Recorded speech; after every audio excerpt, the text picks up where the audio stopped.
now we have got our home inspection. We are getting the report back on all the things that need to be fixed. And now we are going to submit a PICRA. So that is going to be the Property Inspection Contingency Release Addendum. So essentially in the beginning, when we put into our main contract that we do want to have a home inspection, we are not going to waive that. Then we keep that right on. When we go to get the PICRA back or the home inspection back, we can now go back and release that addendum because we're going to ask for certain things to be repaired. Okay, and this is where we formally submit a counter offer. It's not really a counter offer, it's just an addendum with a list of items that we request the seller to fix. And this is where we go into the negotiations of what they're going to do. And there's a couple ways that we can do the compensation. So they can agree to do the work themselves, or they can agree to get the work done. To now we negotiate whether the seller is going to contact that contractor or are we going to contact the contractor. And that comes down to the realtors coordinating those things. So essentially we just decide how is it going to be scheduled, who is going to be responsible for completing that work, and then how is the compensation structure going to be handled? Is this going to be an out-of-pocket, or is this going to be some sort of credit that is going to be added to the closing disclosures at the end? That way it'll come up as a credit to the seller or the buyer.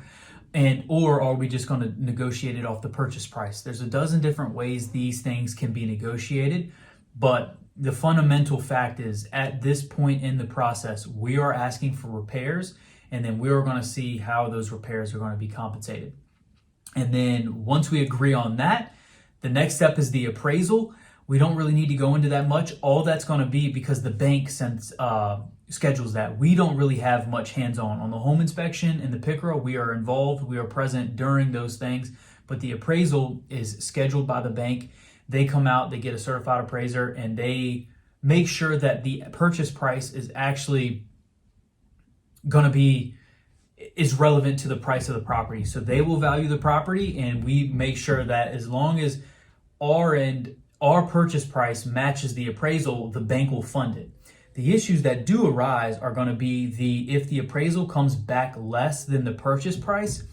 What happens in that case is that we actually need to come out of pocket the difference. So that's usually not an ideal scenario for the buyer unless the seller is willing to drop that price down to the appraisal price, which is equally probable in happening when in those negotiations, because at this point, if the seller is committed to selling, generally they will drop the price, but it is an option to where they don't budge on the price. If they have a little more leverage, then we may need to come out of pocket to cover the difference in that purchase price that the loan won't cover. If it comes in over asking price, over purchase price that we put in the contract, then that's an A+ for the seller or the buyer, because now we're going to come in with that amount of equity built into the deal, which is amazing. And so we always want to have extra equity into the property.